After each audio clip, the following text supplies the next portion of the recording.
Hey, before we get into today's episode, I've got some news, but I'll keep it brief.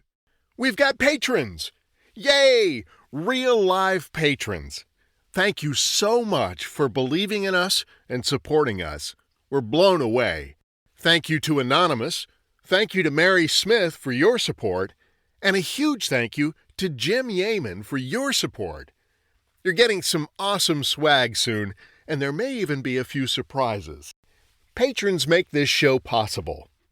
If you'd like a shout-out, access to exclusive future content, and maybe some cool swag of your own, consider a monthly donation through patreon.com/grimharvest. That's patreon.com/grimharvest. Check out our website for more information at grimharvestpodcast.com. That's grimharvestpodcast.com.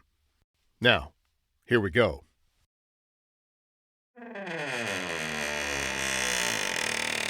Greetings, friend. We're so glad you could join us as we seek out our next grim harvest story. Put on your headphones, turn out the lights, and hold on to your mind. Warning. This podcast contains language and themes not suitable for children. Listener discretion is advised.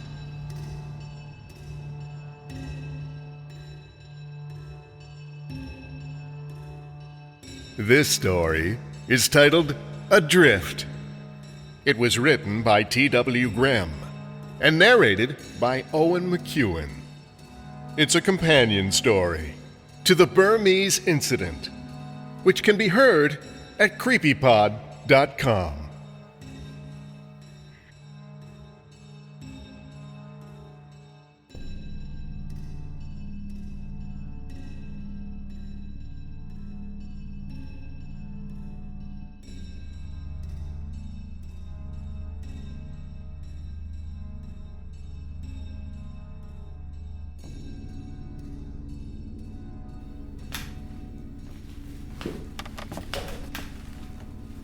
Good Lord! Surely the mantel clock lies. It's after 3 a.m. Is it really that late?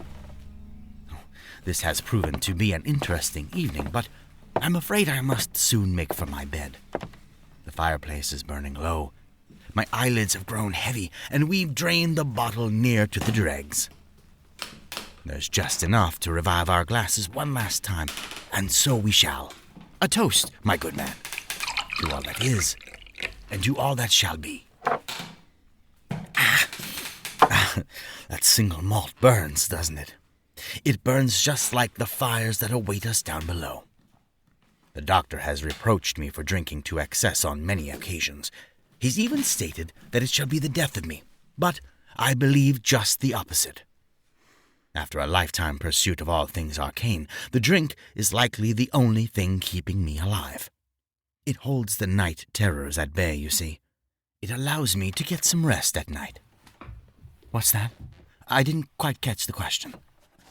Oh, which one? That contraption sitting on the corner of my desk? Why, that's an old sextant. It's a device for nautical navigation.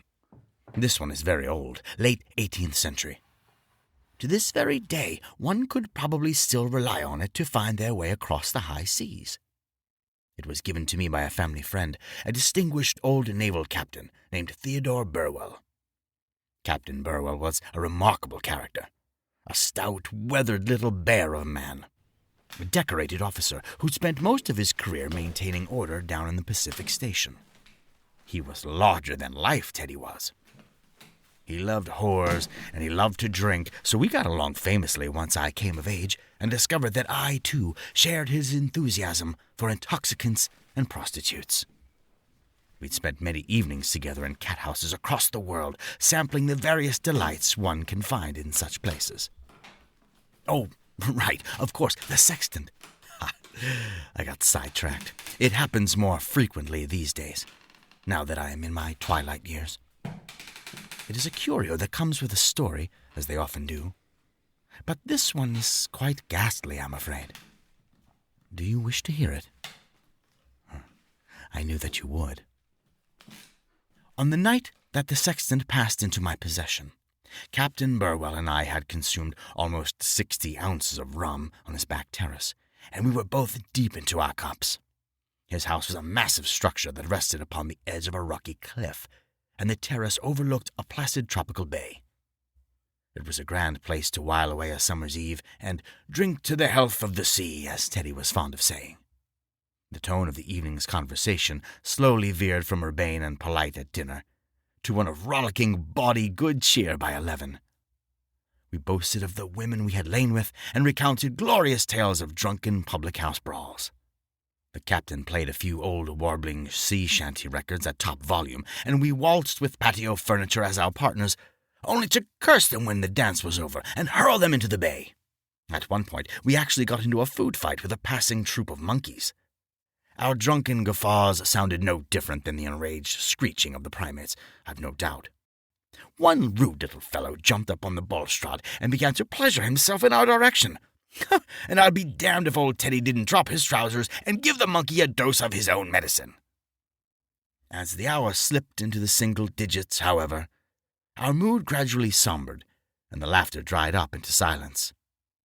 The old man set about trying to load his tobacco pipe with palsied fingers, while I stared up at the stars and wondered if anything might be staring back. Teddy snorted at me and said, "All the youth these days with their heads out in space, cast your gaze out across that bay if it's mystery that you're looking for. I can personally attest that there are many wondrous sights out there, and there are horrors too. Horrors from beyond the human imagination." Well, my interest was piqued, and I asked him if he would care to elaborate. Teddy tried to light his pipe, and in the process spilled tobacco all over his waistcoat. He cursed and slapped it away. "I witnessed many strange events during those years at sea, and I heard men speak of things even stranger. But there's one incident in particular that still haunts me today, 40 years later. As I said to you already, lad, there are horrors out there." After some determined prying, the story poured forth from his mouth in a rush, and as I listened, my jaw dropped to the table. Early one morning, a few of Teddy's men had spied a sizable lifeboat bobbing adrift in the sea. Captain Burwell launched a rowboat to investigate the matter, and his men soon overtook the directionless craft and boarded it. They returned with a hollow-eyed, emaciated wreck of a man, the sole survivor of a devastating shipwreck. His only possessions were the sextant that currently resides on my desk, a long-bladed knife, and the ragged clothes on his back. The rescued man told them his name was William McCaster, and that he was ravenous and dying of thirst. Burwell ordered the ship's cook to pour him a bowl of corned beef broth, which he drank with trembling hands. After he'd drunk his fill of the broth, the ship's doctor came and washed the crusted sea salt out of William's open sores. The castaway was in terrible condition. He'd been burnt almost black by the tropical sun. His body was skeletal, and his movements were palsied. The doctor asked him if he knew how long he'd been adrift, and after some deliberation, the wretched fellow answered, 3 months, I think, probably more. The doctor proclaimed that the man was suffering from the effects of prolonged exposure to the blistering South Pacific sun, but was otherwise fit for questioning. He and Captain Burwell sat with William in private, and they listened to his story in an open-mouthed state of mounting horror and disgust. The castaway claimed to have been a crewman on a small fishing boat. A miscalculation by the ship's navigator saw them run aground on a hidden reef, with devastating consequences. Miraculously, every man aboard the sinking ship managed to make it to the lifeboat, 17 in total. But the provisions on board proved to be woefully inadequate. Even with stringent rationing, every morsel was gone within a week. Enough rain fell to keep the men's thirst at bay, but their attempts to harvest nourishment from the sea were largely unsuccessful. Famine seized the lifeboat with skeletal fingers, and the men starved in its grasp. It wasn't long before the fishing boat's captain gave in to the madness of hunger. In the dead of night, his mind snapped, and he arose to creep stealthily amongst the sleeping forms of his exhausted crew, his knife and his teeth both bared to kill. He fell upon the weakest of them, and the man's sharp cries quickly roused the others from their shallow and troubled slumber. Horrified, the other men hastened to interrupt the murderous assault, but were driven back by wild strikes from their captain's knife. Most of the would-be rescuers were badly injured by his steel, 2 of them grievously so. With the other crewmen now huddled together as far away as possible, the captain finished his prey by sinking his decaying teeth into the poor bastard's neck. William told his interrogators that he'd observed the fiend slurp up the dying man's blood until he became so engorged he vomited a vast wave of red all over the bottom of the boat. The fishing boat captain stayed with his grisly banquet night and day until the corpse was nothing but a rotten stick-man of chewed gristle and splintered bone. The rest of the lot could only look on in revolted horror as the lunatic bent to his feast, crossing themselves and praying for deliverance. Their captain had lost all semblance of humanity. The man had degenerated into a mute, wild-eyed savage, caked with a thick layer of dried blood and surrounded by a cloud of flies. He began to urinate and defecate in the lifeboat, rather than over the side. His men suffered from infections. Several of them died and were given a hasty burial at sea by their mates before their captain had the opportunity to steal the corpses. When the madman's ghastly banquet had become too rotten and spare to consume any longer, he finally threw it overboard, and then turned his burning gaze to the remaining crewmen, naked hunger in his eyes. The men decided to sleep in shifts, but it was to no avail. That very night, a thick fog descended on them. Under its cover, the lunatic slithered over to his crewman's side of the boat on his stomach, slowly, like a serpent. One of the men who'd been badly injured during the first attack was set upon and dragged up by his foot. After winning a grim match of tug-of-war with the others, the captain dragged him to the stern of the lifeboat and, grinning at the pleas for mercy from his crew, he cut the man's throat. After the second man's body was consumed, the ravenous monster stole another crewman, and then another. Days of tension blended into nights of terror, and the castaways grew steadily weaker from hunger and psychological pressure. The ghoul in their midst, however, only grew stronger. Soon their captain became too strong for the others to fend off, even as a group. At that point in time, he ceased the practice of waiting for his men to lose their fight against sleep, and began to attack them at will. Much to their misery, the captain made a grisly discovery. Instead of killing a man and then hastening to consume as much of his flesh as possible before it spoiled, he could simply cut or chew off a few mouthfuls of living meat as the need arose. Chunk by bloody chunk, he whittled the anguished castaways down until many of them were little more than armless, legless stumps. If a man died, the fiend would concentrate his appetites on the body until it squirmed with maggots. The scavenging seabirds began to wheel overhead in such numbers that they blocked out the sun. Eventually, the only people left were William and his captain. At this point in the man's narrative, Teddy and the doctor glanced at one another, and Teddy asked, "How in the name of God did you manage to escape the fate of your crewmates? Why are you still alive?" His voice little more than a rusty croak. William answered that he'd somehow caught his boogeyman unawares, and in an act of sheer desperation, he'd rushed at him and pushed the madman overboard. He kept his captain from hauling himself back into the boat by relentlessly slicing at the man's hands and arms with his own knife.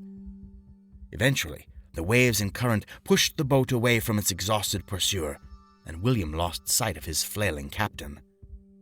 He presumed the captain to be dead from either shark attack or drowning.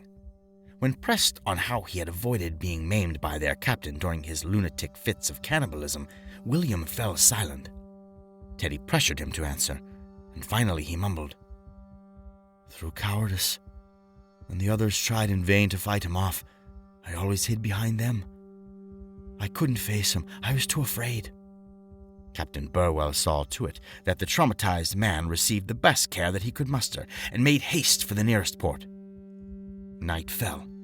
Shortly after the moon set, the night's gentle silence was broken by a clanging alarm. Everyone rushed to the deck, only to discover that the rowboat was missing and the sentries were dead. They'd been stripped of their weapons and most of their flesh. The castaway was no longer on board. Poor Teddy was devastated that he'd been so adeptly fooled by the monstrous fiend. He swore an oath to the murdered sentries that he'd personally see the degenerate bastard stand before a firing squad. He sought any and all records pertaining to the castaway's missing ship and confirmed what he already knew to be the truth.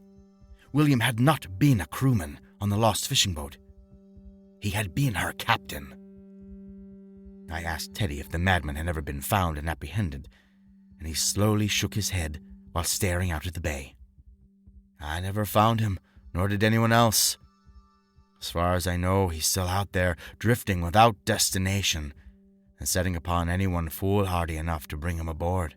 He paused and then said, "When I retired from the service, I was embittered by my failure to bring the fiend to justice, but I was glad for two, because the thought of facing him again made a cold sweat seep from my brow.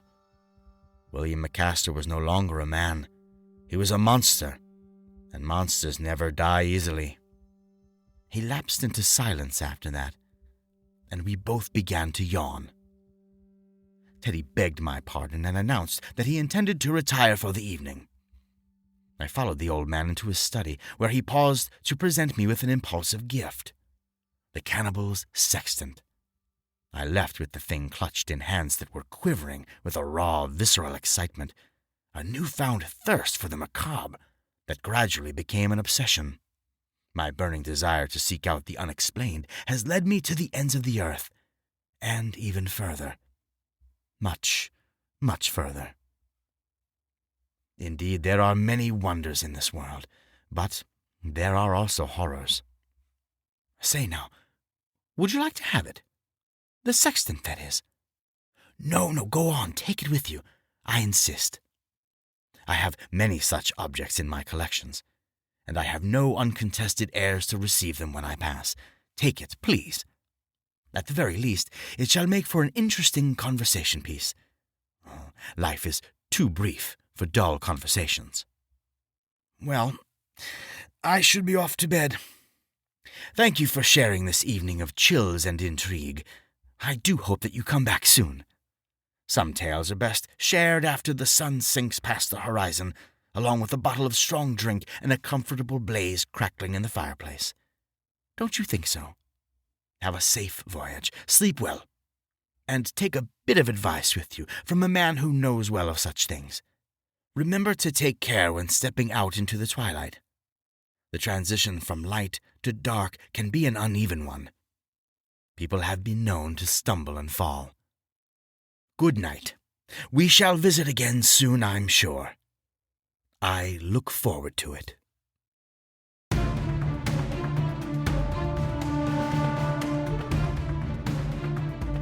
Follow us, if you dare, for stories, exclusives, merchandise, and more at grimharvestpodcast.com. All stories heard on this podcast are produced under license. No portion of this content can be rebroadcast or distributed without the express prior written consent from the story's author. To obtain license and permissions necessary to rebroadcast or distribute a specific story, please contact us at admin@grimharvestpodcast.com. This is a Black Crow Audio production.